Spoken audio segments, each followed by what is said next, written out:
Gentlemen, let's maybe start with one of the most popular games of the moment, Dragon Age Inquisition.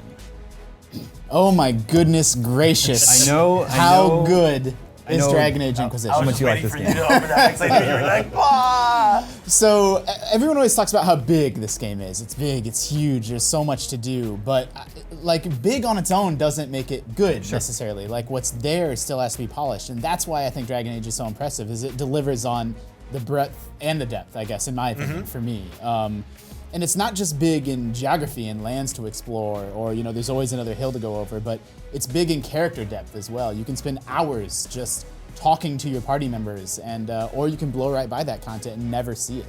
Sure, I mean, depending on simple things such as like who you talk to, which zones you choose to go to, your experience can legitimately be completely different, and that's a phrase that gets tossed around a lot, right? Yeah. But with like 10 different sandboxes, you can go to any one of them to do your primary like leveling and power gaining. So really, you can get all the power you need to do all the main things in the story, and completely just skip or ignore a lot of the sections. So you could spend the first 20 hours or more in the hinterlands, or you could almost completely skip right over it and end up spending most of your time with another area. I mean, you could put 100 hours in and legitimately not see half of the actual terrain of the game. I like the exploration of the story space as well, right? I mean, we talk about Telltale games in the emotional context of like the decisions you make there, but here, like mages versus Templars, like that's a literal game changer for that entire game. Wow. And right?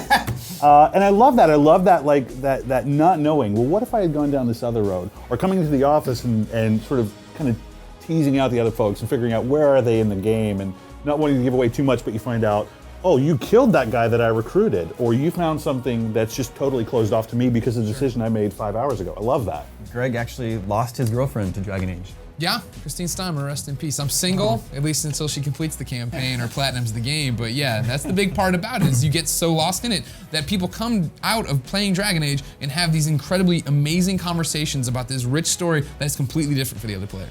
There's all these story choices that you have to make them, and then you just sit back and I'm like, oh, I don't know. Like I sometimes want to like turn the game off. Yeah. Like I don't know what I'm gonna do. Like I don't really want to get into the specifics because it's spoiler territory. But the game does such a good job of there not being the good choice and the bad choice. Like it's these moral decisions and these moral choices, and they have serious ramifications for how the game plays out. There's I was reading the IGN wiki about a particular story mission after I beat it, and it had this huge explanation of how to beat this boss, and I never even fought a boss. Yeah. Like I just did that mission differently and didn't have to fight anyone. That's awesome.